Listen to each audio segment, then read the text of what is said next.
नमस्कार दोस्तों, आज हम बात करेंगे वश्य मिलान की।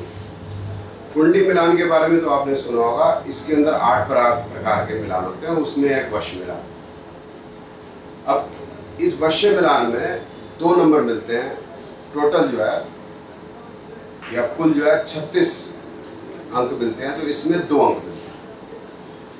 तो वश्य मिलान में समझा या सोचा ये गया है कि कौन व्यक्ति किस व्यक्ति को वश में करेगा। मतलब लड़का और लड़की है तो लड़की लड़के को वश में करेगी या लड़का लड़की को वश में करेगा। अब पहले तो ये समझने की कोशिश करते हैं कि क्या ये पॉसिबल है कि कौन किसको वश में करेगा। मेरी शादी हुई है, मैं भी, मेरे साथ दोस्तों की भी शादियाँ हुई हैं। मुझे तो नहीं लगता कि हम कोई भी दोस्त है वो अपनी वाइफ को अपने वश में कर पाया। तो मैंने और भी रिसर्च की, सारे जो मर्द हैं सभी के सभी जो है औरत के वश में। तो मुझको लगता है जैसे कि जिस आदमी ने ये वश मिलान मिलाया होगा शायद उसकी शादी हुई नहीं, लेकिन उसका कहना ये है कि एरीज नक्षत्र का जो व्यक्ति है वो लियो और स्कॉर्पियो को वश में कर सकता है। मतलब अगर हस्बैंड एरीज है तो वो एरीज या मेष है तो वो सिंह और स्कॉर्पियो की लड़की को वश में कर लेगा। इस तरह से वृष वाला है वो कर्क और तुला को कर लेगा। इस तरह से लड़की अगर मेष वाली है तो लड़का उसके वश में आ जाएगा, और लड़का एरीज है या मेष है तो वो लड़की सिंह या वृश्चिक किया उसको वश में कर लेगा। अब करके देख लो बेशक। चांस की बात है, मैं एरीज का हूँ, मेरी वाइफ जो है वो लियो की है, मैं तो नहीं कर पाया। पहली समस्या यह है कि जो कुंडली मिलान के अंदर सिर्फ चंद्रमा के नक्षत्र या चंद्रमा की राशि को देखा जाता है और कुछ नहीं देख रहा। तो पहले तो यही फ्लॉ है। ये कैसे संभव है कि सिर्फ आप चंद्रमा के नक्षत्र से बता सकते हैं कौन किसको वश में करेगा, या उससे कोई भी चीज़ आप देख सकते हैं, तो बात समझ से बाहर है। नॉर्मली देखा गया है कि जितनी भी ये बातें हैं भारतीय ज्योतिष में, ये उसी में लाई करते हैं जो हमारा रूल है, common man minus common sense is equal to astrologer.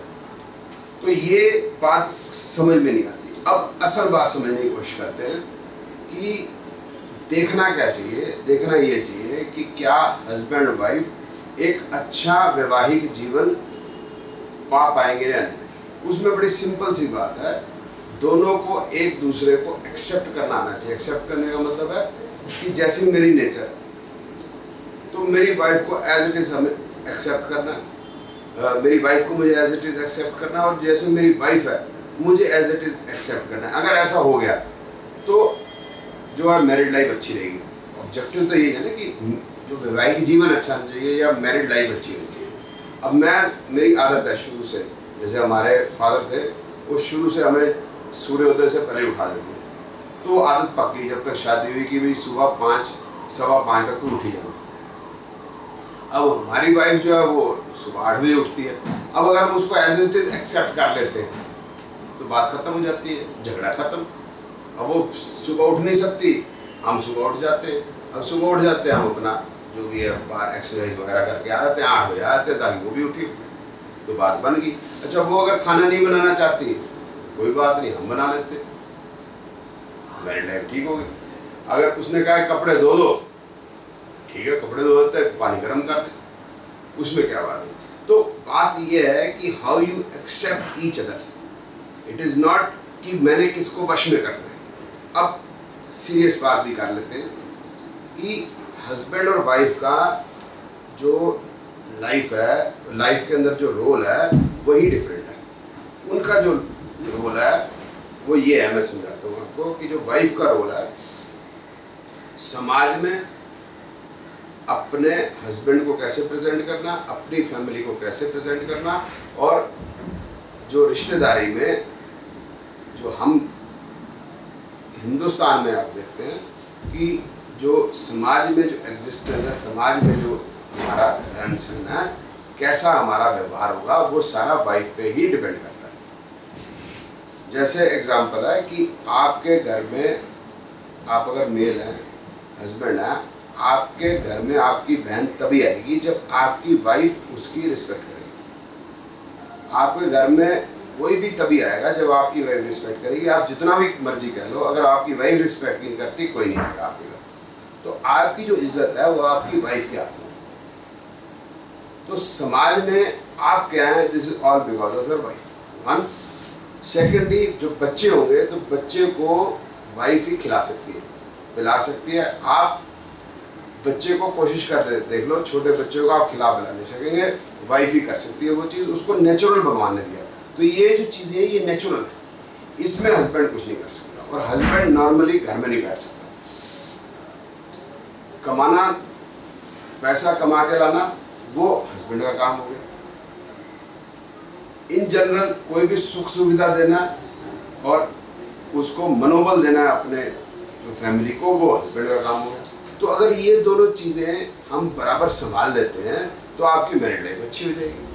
मतलब हस्बैंड वाइफ एक दूसरे के पूरक है, किसी को किसी में वश में नहीं करना। तो पहला ही फ्लॉ है इसके अंदर, वश मिलान के अंदर। जिसने ये बनाया उसको समझ नहीं what is married life all about. तो अगर कॉम्बिनेशन, अब ज्योतिष पे आ जाते हैं, कॉम्बिनेशन आपका 2, 5, 7, 9, 11 अधिक है ग्रहों के अंदर।